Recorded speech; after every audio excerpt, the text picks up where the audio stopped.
Now, we all love a villain song. Whether this is a more empathetic villain or they are doubling down on their wickedness. We love a musical number to dig deeper into our antagonist's psyche. So many of the most iconic musical theatre songs of all time are villain songs. Disney kind of cornered the market on these.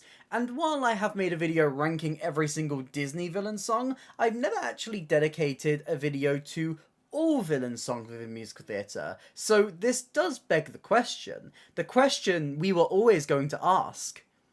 What is the best villain song from a musical? There's so many! How are we going to decide? Oh wait, we can do this! Welcome back to the Versus Bracket, where we battle theatre things 1v1 until we get to the end of the bracket and we find the winner, my favourite. And then you can tell me how wrong I am and join in and play along in the comments, and that's the beauty of this series. But if you haven't seen my face before, hi, I'm Ellie, I talk about theatre. I am the most chaotic theatre person on the internet. I do reviews, I do discussions, I do versus brackets, game shows, rankings, and so much more. And if any of that sounds interesting to you, please consider hitting like and subscribe. It really helps me out, it helps the channel. But let's dive in to the best musical theatre villain songs of all time. So, I have gathered 32 musical theatre villain songs. I asked you on Instagram, as I always do, for your suggestions, so if your favourite villain song isn't here, no one said it on Instagram, so you can blame yourselves. I will also give a slight caveat of the Disney question. Now, we all know that Disney writes amazing villain songs, and there's so many, and because I've already made a video dedicated to Disney villain songs, I didn't want them to take up the whole list. But also, on the other hand, it would feel wrong to speak about villain songs and not cover any Disney, so what I've allowed is that any Disney musical, any stage musical, is allowed onto this list. So, Hellfire from Hunchback, Gaston from Beauty and the Beast, Be Prepared for Lion King, all good, amazing, they're on this list. Anything that hasn't been adapted to the stage yet, a great example would be Mother Knows Best, not on this list. Not going to be on this list. If you want to know my opinions on those, you can go and watch the video where I rank all the Disney villain songs. But not right now, you've got this video to watch first. I've shuffled these along, so they've got a random order, I don't know who is up against who, and let's start at the very top with, wow, a very easy, we're going to be in and out like that. We have Hellfire from The Hunchback of Notre Dame, one of the best villain songs ever written, and we have Jesus Christ Superstar. Now, Jesus Christ Superstar was a complicated one, because some people, when I was looking online for villain songs, say that Judas is the villain. No, he's not.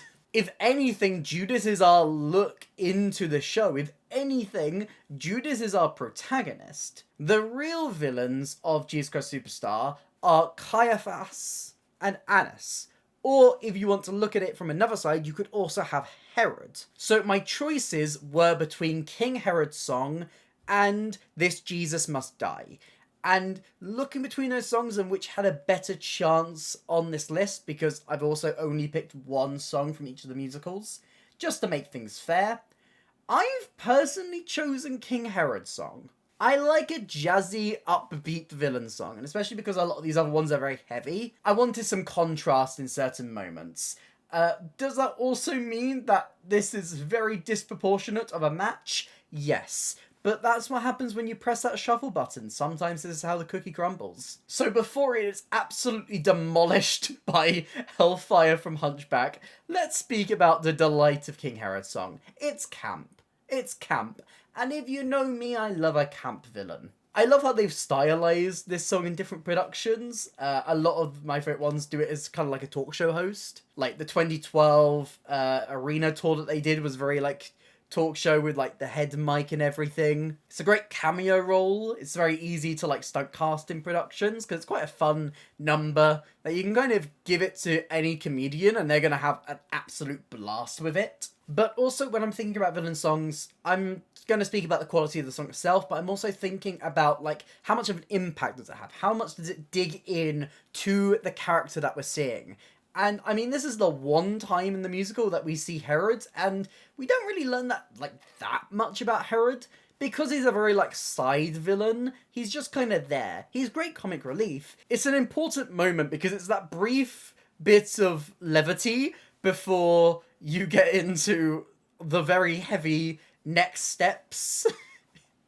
You know, Jesus didn't have a great time towards the end of his life. The events are quite heavy. You're about to get, like, the 39 whips and everything, and it gets tough. It gets tough to sit through, but, you know, it's a nice, cheery moment. But it's up against Hellfire. It's up against Hellfire. Hellfire dives so deep into Frollo as a character.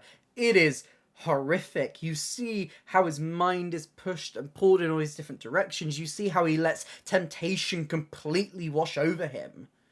This figure who acts so pious and above it all, showing that truly deep down he isn't, showing his fatal flaws. The orchestrations and the vibe of it all and the way it builds and crescendos. Oh my god. There's no fight here. I wish King's Herod's song had an easier opponent. This is hands down Hellfire from Hunchback. I'm hoping we'll have some good challenges for Hunchback soon, because I think Hellfire does have some challenges on this list. I will say that. This is not a slam dunk easy win for Hellfire. But in this round it is. Next up, A Gentleman's Guide to Love and Murder has so many villains, because they just keep on, you know. But I've picked, like, one of the first family members we meet, and I've given the slot to I Don't Understand the Poor from A Gentleman's Guide to Love and Murder. And this is up against a villain song that, like, I think is okay.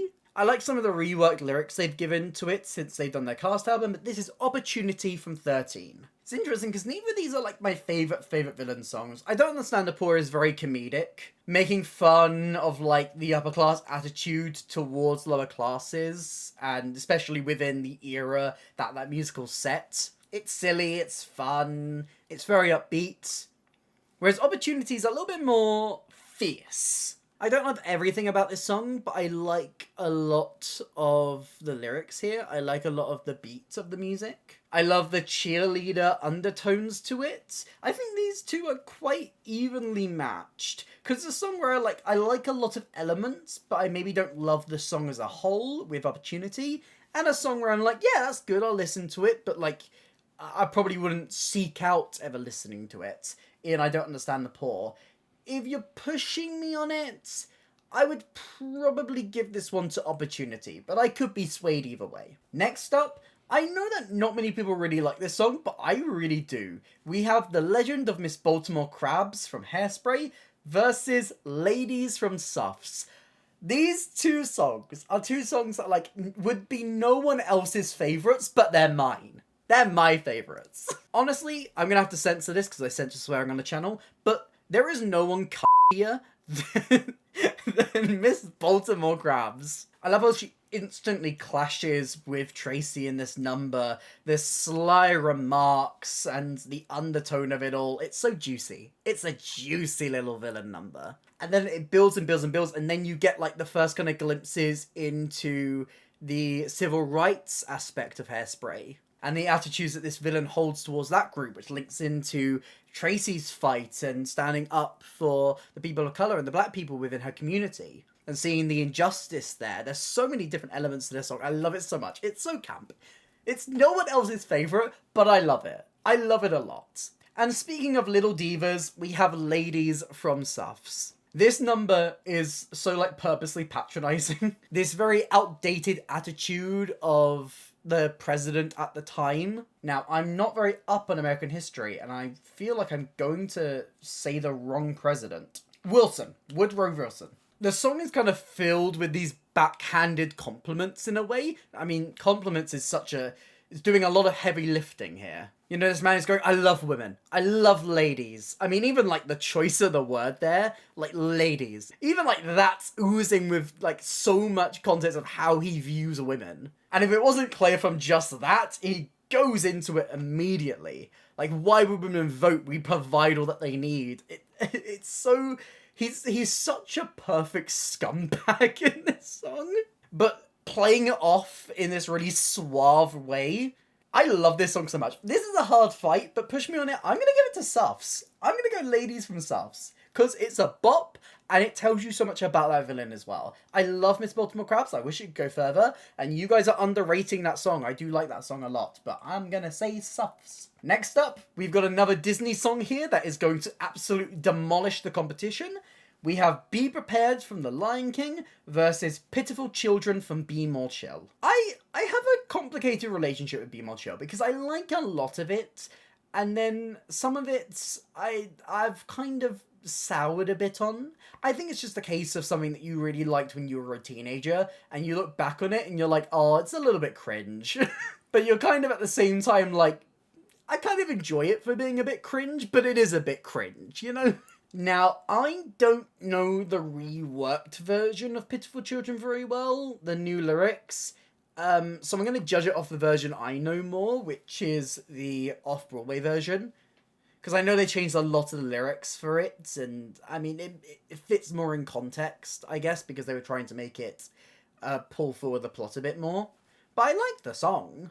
I think it's a nice elevation of the Squip's plans in that musical, starting to show a bit more of the underneath and the sinister nature of his plans and what he wants to do. He's kind of a slow burn villain in many ways, a bit like JD from Heathers as well, another character we'll speak about later, but someone who starts off on the protagonist's side, but slowly reveals more and more of his plans, and this is kind of like the pen drop of it all. This is the moment where the pin drops. That's not the phrase. What's the phrase? There's a phrase, it's close to that. Something about dropping. I feel like I'm getting it mixed up with you can hear a pin drop. That's not the right phrase. But it is something about dropping. English phrases are weird. I just think the chorus is a little bit repetitive at times. It's not my favourite, but I enjoy it.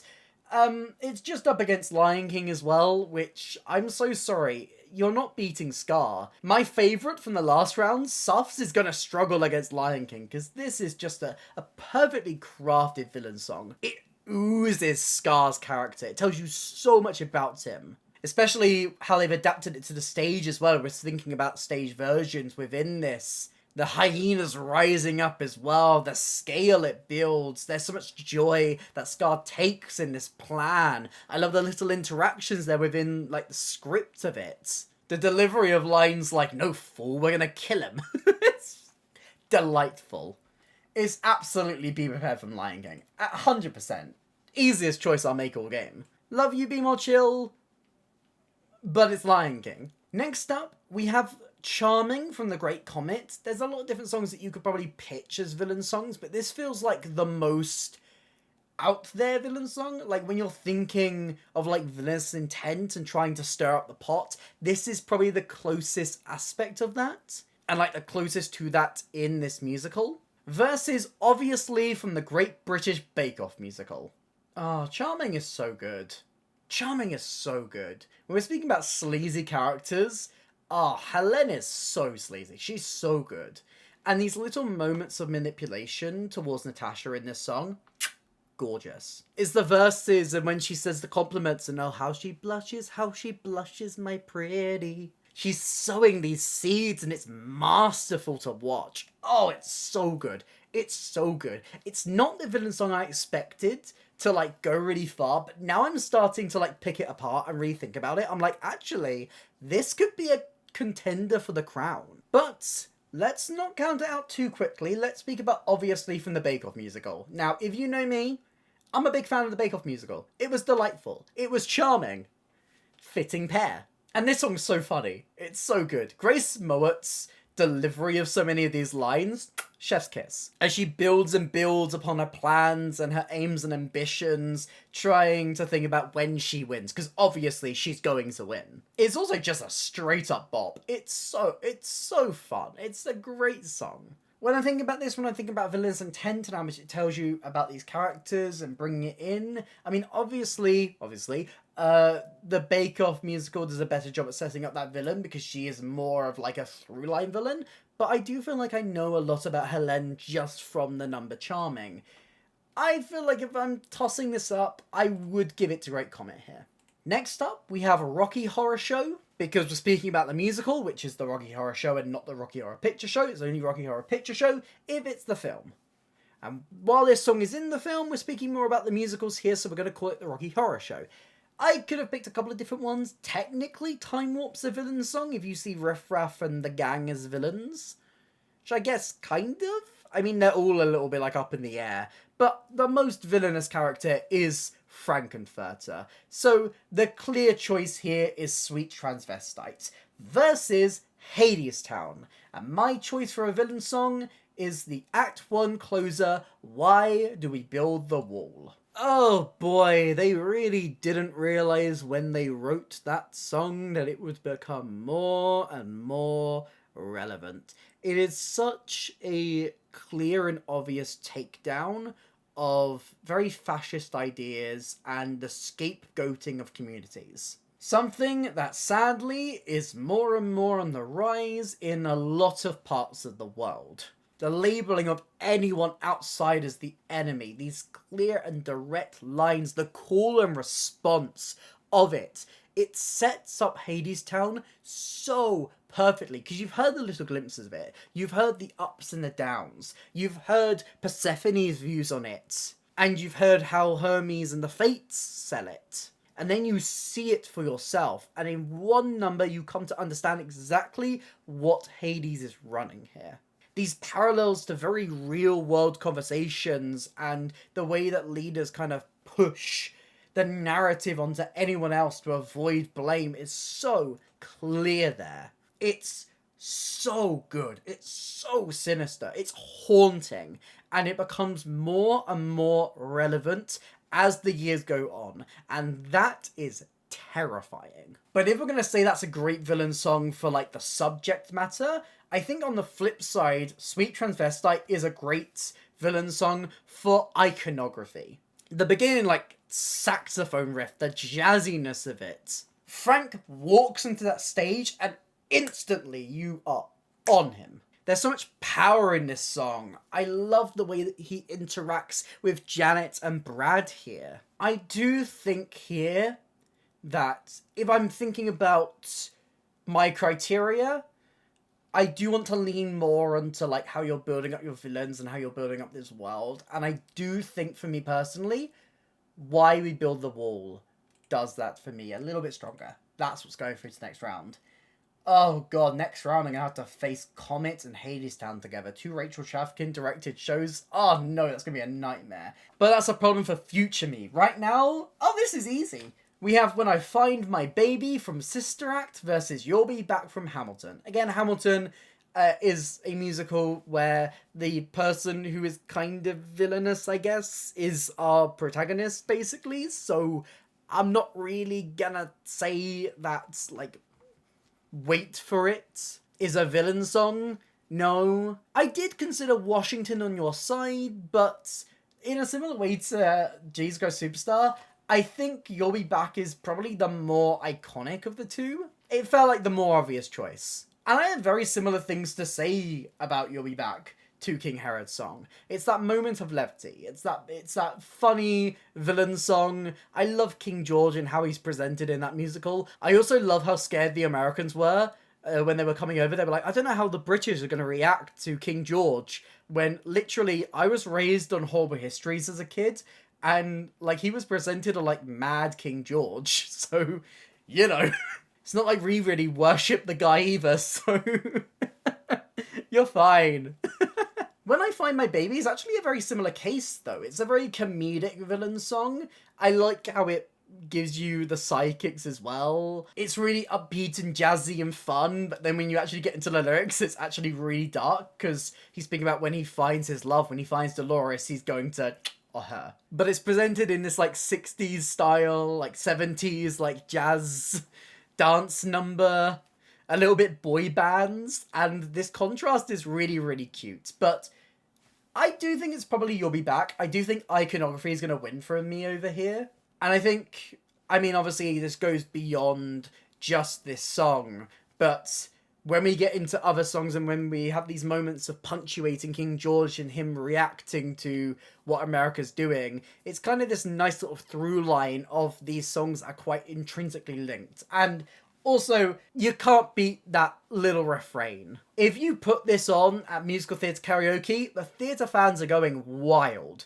I think that's got to win it for them. The final one for this side of the bracket, we have Blood in the Water from Legally Blonde versus our only jukebox musical on this list, Killer Queen from We Will Rock You. I've rarely included We Will Rock You on any of these versus brackets, and the second I realised, wait, I could put We Will Rock You on here.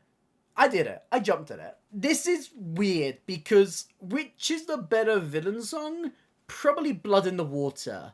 I think that sets up Callahan and how he runs his classroom very well. I think it sets him up in a very interesting way because then, you know, throughout the rest of the musical, spoilers for Legally Blonde if you've never seen it, and if you haven't seen it, why haven't you seen it? He starts off stern and then you start to realise more and more of his villainous and awful intent. As there maybe starts to be a bit of respect towards Elle, and then that's all flipped on its head immediately. And a song like Blood in the Water means that you can never really trust him. I like that. I like that a lot.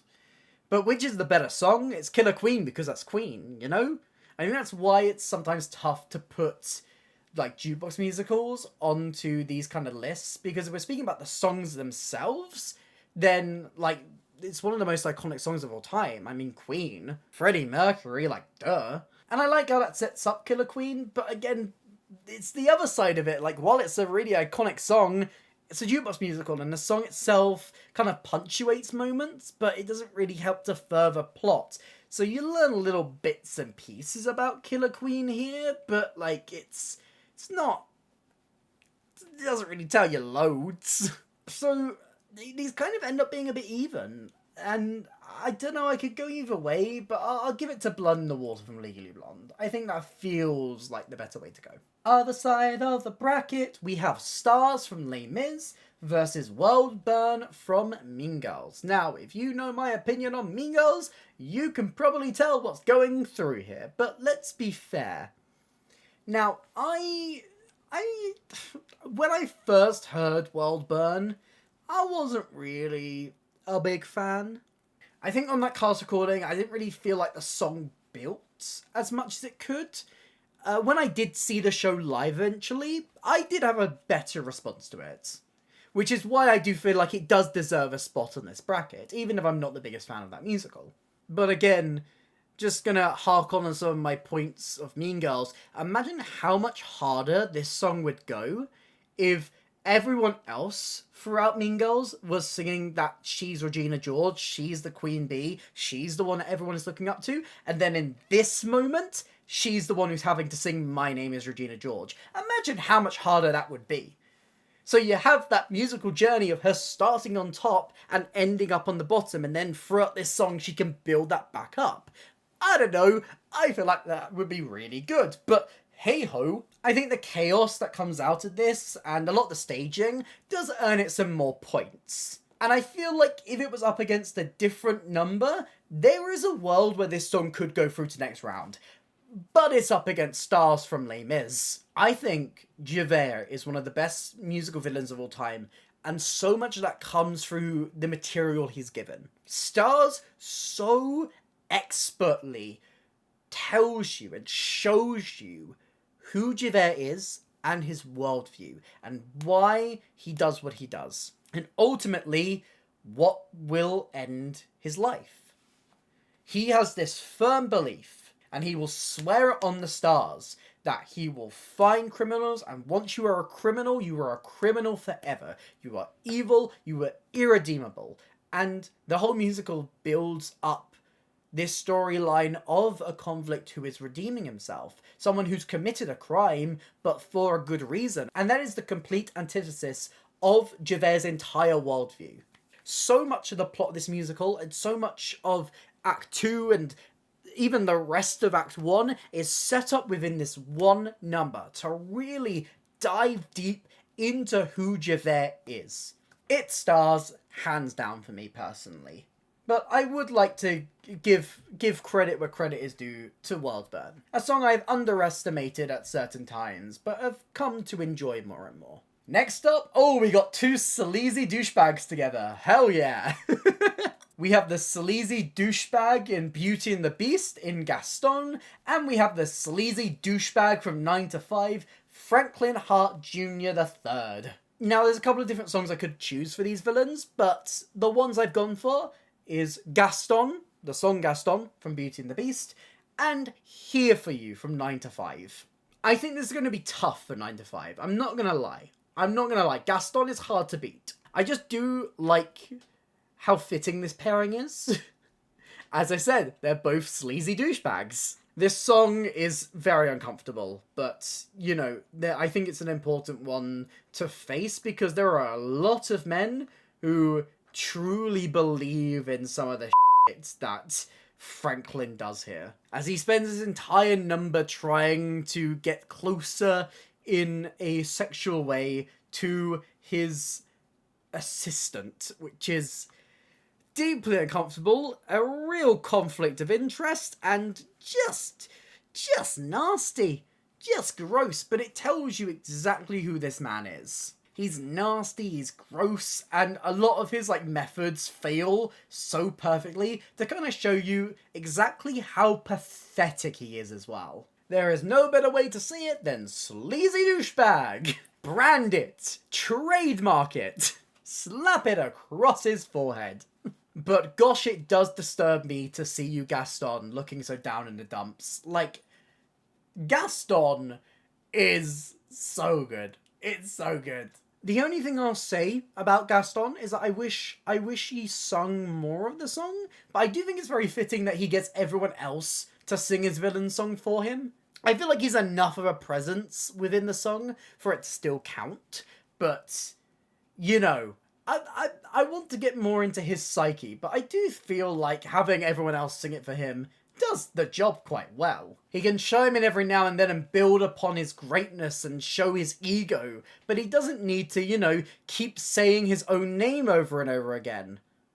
Regina George, take notes. If you're pushing me on it, you know, I want to give some of the musicals a chance, but it would feel wrong not to send through Gaston. Next up, I debated whether I was going to go for Candy Store or Meant to Be Yours for Heathers, and I decided to go for Meant to Be Yours. While JD is kind of like a twist villain in a way, he feels like the ultimate villain, and when I was pitching kind of Candy Store versus this one, I wanted to speak about this one more.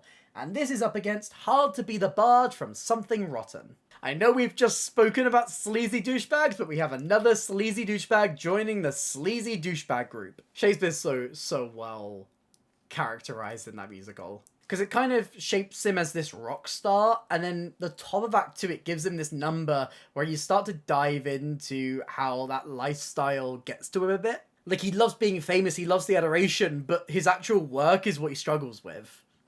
And that's why he plagiarizes, that's why he cheats, and that's why he lies in this musical. And then, of course, the song builds towards the kind of plot of Act 2 and what Shakespeare's role of that is. I like it. I like it a lot. There's a kind of shift here now from fun villain song to the absolute veracity of Meant to Be Yours from Heathers. Yeah, it gets dark. It's, yeah, his plans, yeah.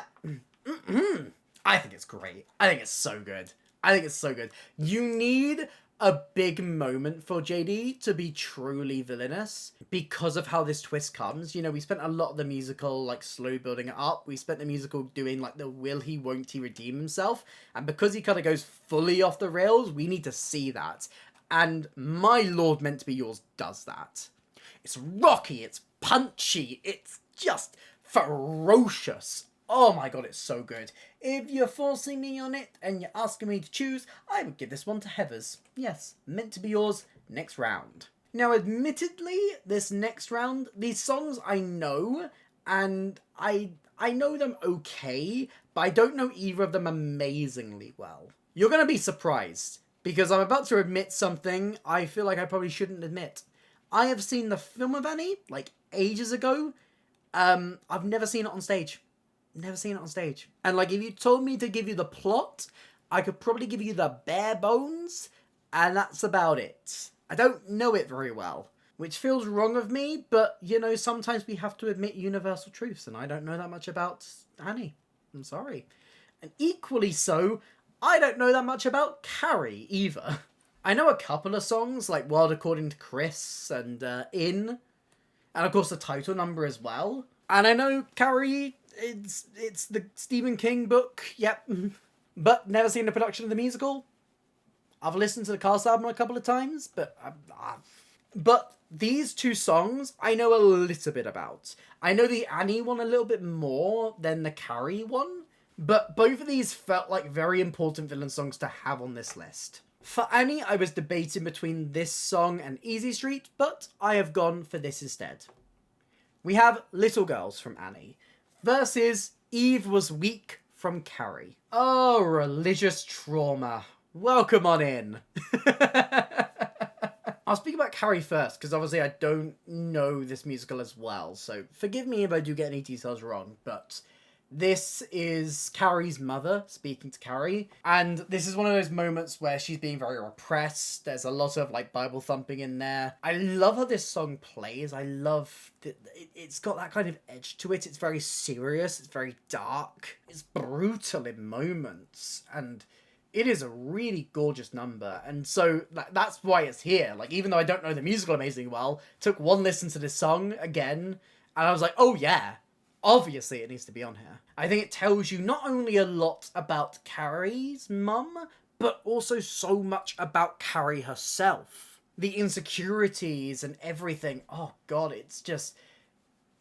It underlines so many of the themes throughout this musical very well. On the other hand, Annie, I really like this number. Hannigan is one of those villains, one of those juicy villains, you know. She has her worldview and her morals and she sticks to it, and she absolutely hates children while running an orphanage. Her guidance counsellor for work is laughing her face off. And this song is just so full of spite and anger and frustration. It's so good. It's so funny. If you were pushing me on it, I would probably give this one to Carrie, though. Next up, oh, I really like both of these.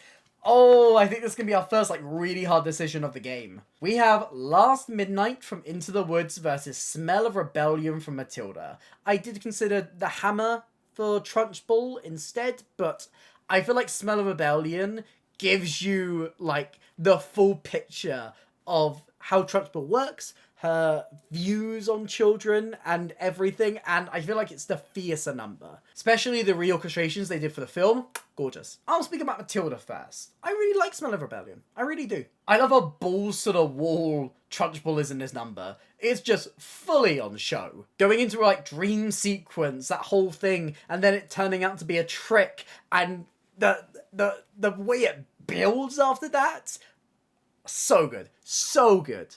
But on the other hand, we have our first little glimpse of some Sondheim on here. Not our last, I promise you, but a little taster of it. Last Midnight is so good. It's so good. The Witch just gets like 2-3 minutes just to slag everyone off. And I am so here for it. You get the great argument that comes just before it as well. And the shouting and everything. And the way that the Witch just shuts them up immediately, bringing us into this song, gold. Gold. And she starts slow. She starts very methodical, pointing out all of these things and these grievances, and how awful and hypocritical they are, pointing out the right thing to do, reflecting on the world's view of her, and then that builds up, and then she essentially creates her own downfall. It is a journey of a song. It's so good. It's one of my favourite Sondheim numbers, and while I love Matilda, I do think it goes through to next round.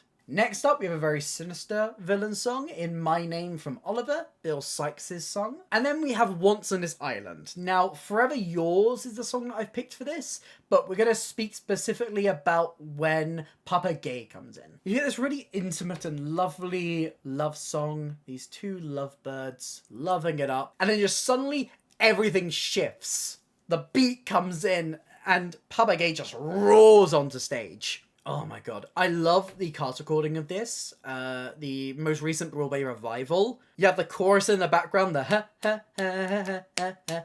And like the scream that she does and like the cry. Ah, it's so good. The pace building up. The fear that you can hear in Timon's voice. It's so good. And then it ends slowly again with that slow build-up of Papagay's laughter.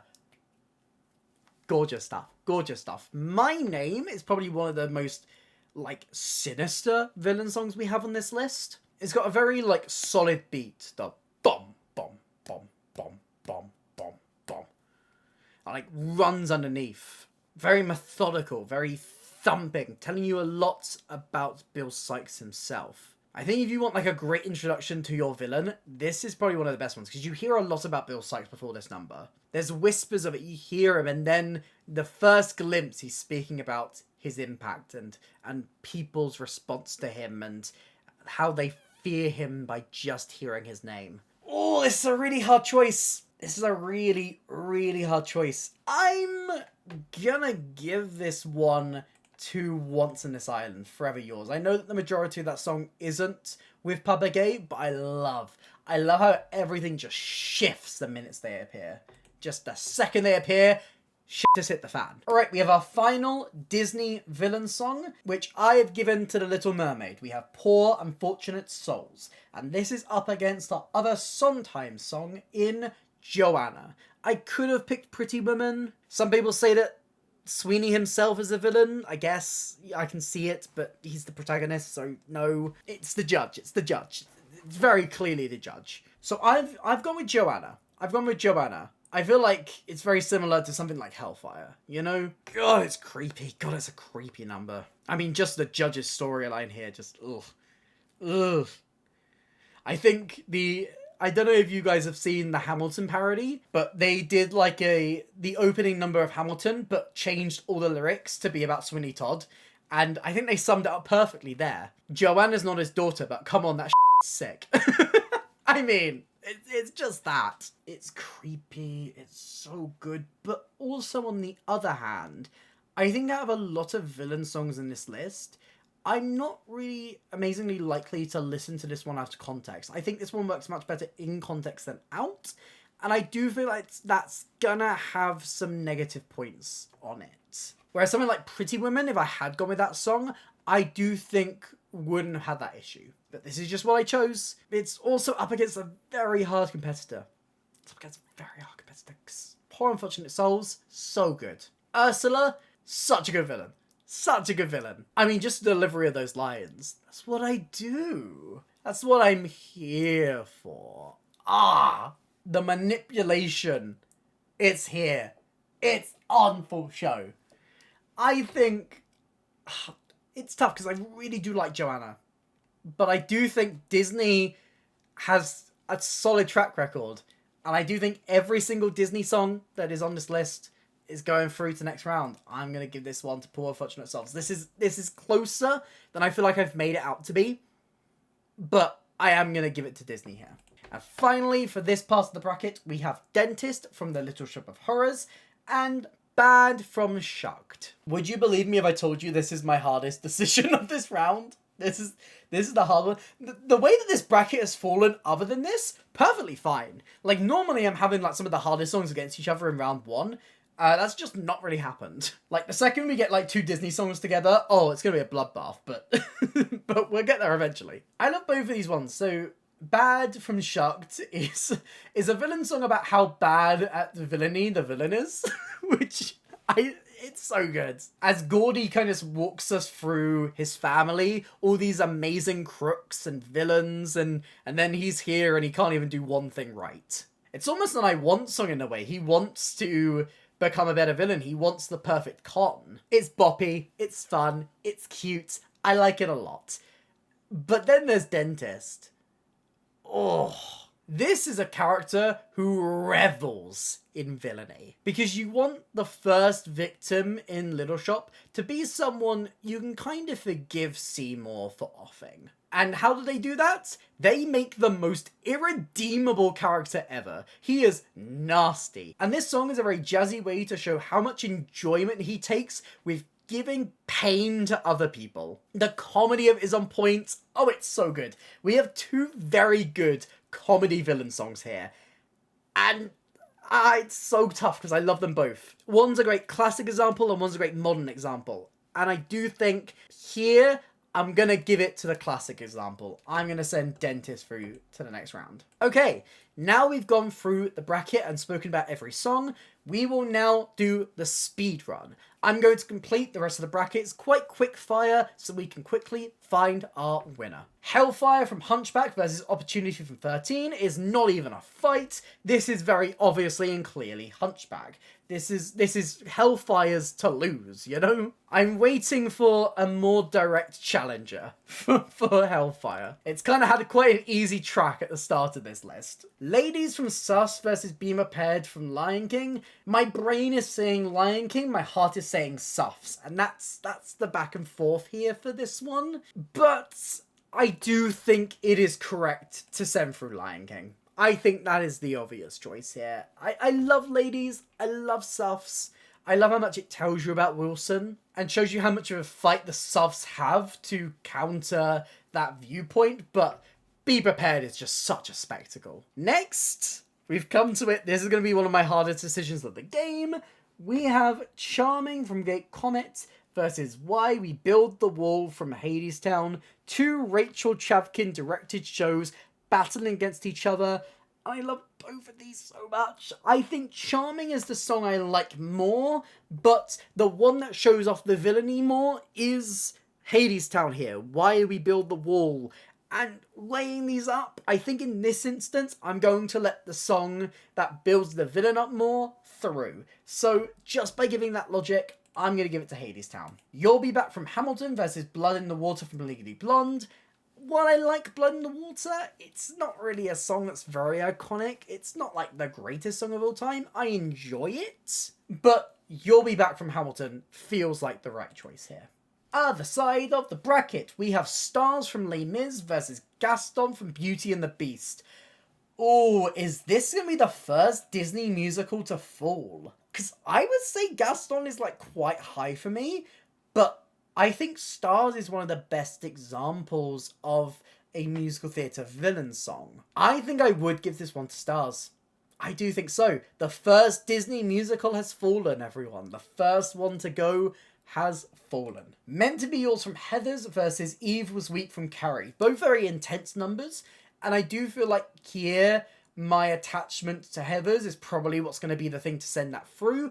I would go with that. I would say this is Meant to Be Yours, but I do really like that song from Carrie. And honestly, if you're playing along and you're sending that one further than me, I fully understand. Completely understand. Completely get it. 100% valid. But this one for me is Heathers. Last Midnight from Into the Woods versus Forever Yours from What's on This Island. I like both, but I do think this is Last Midnight. I do think the way that the witch builds that worldview, the way it tells you so much about her. I know this is a villain song that comes right at the end for her journey in the musical, but it sums her up so perfectly. I love that song a lot. I'm giving it to Last Midnight. Poor Unfortunate Souls versus Dentist from Little Shop. Which Howard Ashman and Alan Menken song do I like more? I think both of these are very good songs that highlight the villainy of these characters. Obviously, Ursula is the main villain in Little Mermaid, and Orin the dentist is a side villain, so it feels like I would naturally lean more towards Little Mermaid here, but also we've got so many other Disney musicals on here. Do I really need it? Do we really need to send it through? I don't know. Okay, you know what? I'm going to look at it like this. I think these are very on par with each other for different reasons. So I'm going to look at who else I have sent through, and if there is not a single other, like, comedic song, I will let Dentist go through. If I have sent through another one that is comedic, I will send Little Mermaid through. Hellfire, intense. Be Prepared, intense. Why You Build the Wall, intense. You'll Be Back, comedic. I'm giving it to Little Mermaid. There you go. I know, oh no, but now that feels wrong. Oh, now that feels wrong. Oh no. Oh no. Oh no, is it Little Shop? Is it Little Shop? It might be a Little Shop. I had like such an anti-gut instinct to that. I'm giving it to Little Shop. Like that, you know when you feel something is wrong to your core? That's what I felt just then. I'm giving it to Dentist. That may be wrong. That might be wrong. But my little heart couldn't take not sending through Dentist. So I'm giving it to Dentist. I need to plug my charger into my camera because it's gonna die, but I know I've got to shift my camera because it's not in an optimal spot for filming. Well, that's gonna screw up. I'm gonna have to leave this in. Round 3. Oh, we got our first Disney pairing up against each other. What is going through between Hellfire from Hunchback of Notre Dame? What is going to win between Hellfire and Be Prepared? I mean, in my villain song ranking, I'm pretty sure I put Hellfire above Lion King, so I guess I'll just go with that. This is a speedrun. I'm gonna stick to my guns and say my last video was correct. I'm giving it to Hellfire. Sure, why not? That was easy. Barely an inconvenience. Next up, Why We Build the Wall from Hadestown versus You'll Be Back from Hamilton. Ooh. See, I like Hamilton. I like Hamilton a lot.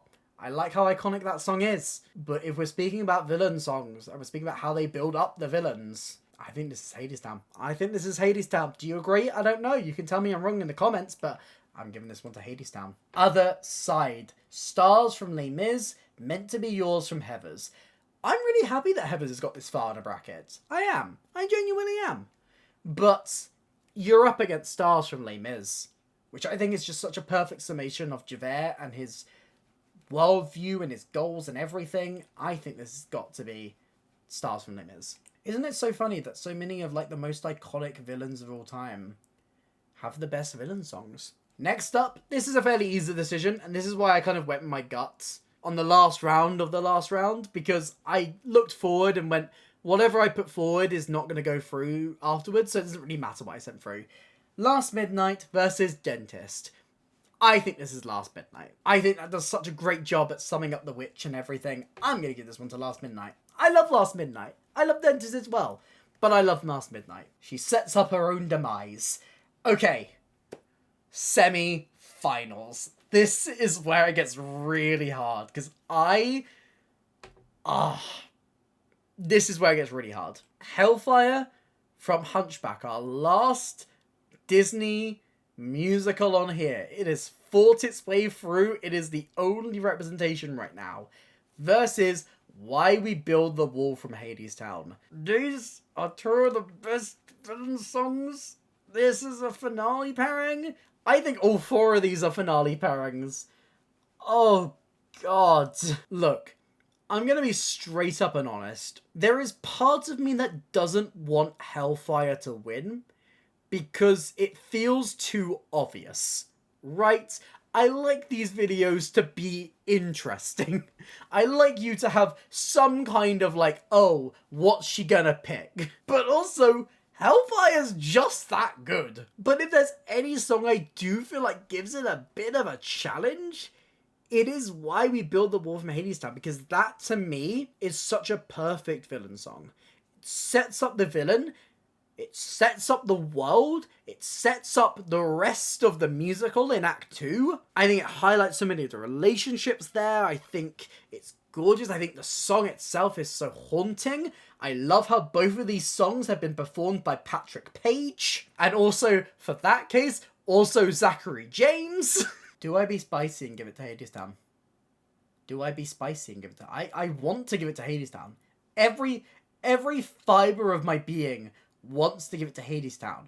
But I also know that Hellfire deserves a space in that finale. And that's the horrific thing, that I can't send both through. That's not how this works. I'm just gonna have the exact same problem in that finale. Can I come back to it? Can I go take a break? I'll be back in a minute. I'll see you in a bit. I'll think about it. I'll think on it. Yeah, I'll think on it, guys. Thank you so much. Okay. We already have a video where Hellfire reigns supreme. So, if I send through Hadestown, then I'm not really creating a big old problem because I've already given it the crown. You know, this only feels fair, right? Right? It's had its moment of glory. It's been crowned the winner before. I want to give other opportunities to shows. That's even if this song wins the final round, because I really like the other songs. I'm going to give it to Hadestown. Why not? Why not? Why not? Oh, people are going to be mad. People are going to be mad. I'm mad. And the other side, okay. Okay, this is not easier. This is not easier. Oh God. We have Stars from Les Mis versus Last Midnight from Into the Woods. And I don't know which one I should pick. I think this might be the most I've struggled ever with, like, a semi-final. Like, literally, I cut it. I walked away for, like, 5 minutes on the last round. I went and pet my dog. Like, I took a break. And fully I might have to go do that again. Because Stars sets up Javert so well. And I think Last Midnight ends the witch so well. Should I do the same kind of defense? Because, I mean, Javert's won a lot of brackets. Les Mis has won a lot of brackets. Into the Woods has never made it to a finale. Do I do that? Do I do the same thing? But I do think Stars is deserving of that final round. But also, I do think that Hellfire was deserving of that final round. I'm flipping a coin. Okay. Heads, Stars, Tails, Last Midnight.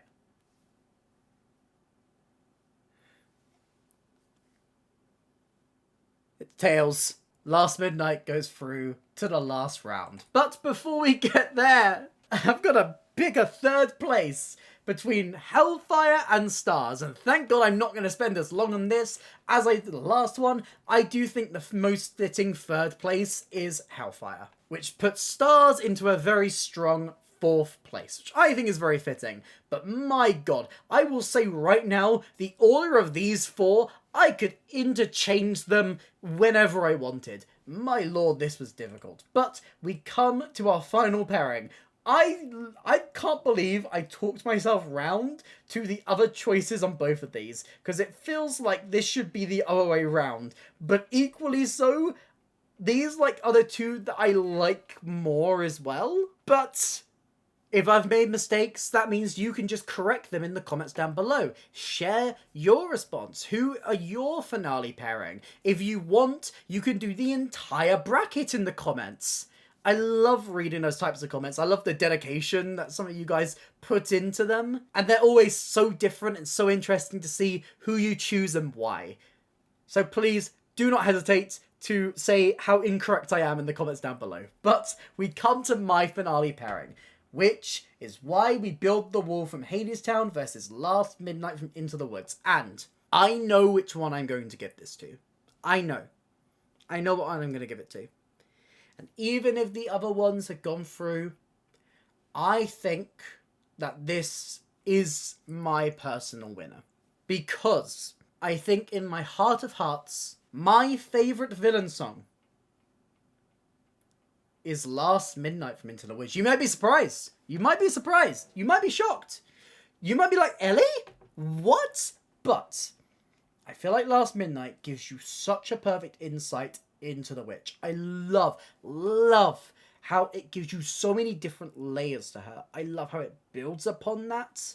And while I love Why We Build the Wall, I think it tells you a lot about the world of Hadestown. I like how it tells you a lot about Hades.